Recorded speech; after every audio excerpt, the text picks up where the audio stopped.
अब है आगे मक्खी, तो मीम, और यहाँ पर देखिए ख, ये आप नहीं थे क्लास में, इसके लिए आपको समझ में नहीं है। आपको दूसरी वीडियो देखनी पड़ेगी, जो अभी कौन से जो क्लास अभी लास्ट टाइम अभी अपनी लगी थी, कल परसों वाली क्लास में ये करवाया गया था, दो चश्मी है वाला। जो हरूफ तहज्जी में हर्फ नहीं था उसको बनाने के लिए, जैसे आपको लिखना है भाई, है ना, गोभी, या झंडा लिखना है, या सिंह लिखना था, धग्गा नहीं था अपने पास, तो उसको बनाने के लिए हम लोग दो चश्मी है के साथ पुराने वाला हर्फ के साथ जोड़ के बनाए थे। तो आप नहीं थे इसलिए आपको अभी समझ में नहीं आया।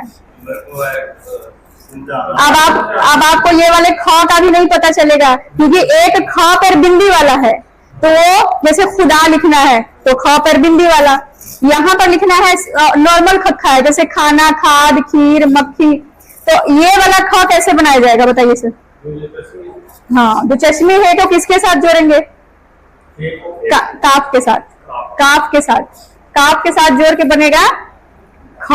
तो मीम और काफ के साथ दो चश्मी है और बड़ी ई की मात्रा, ऐसे ही है। अब ख के ऊपर क्या करेंगे?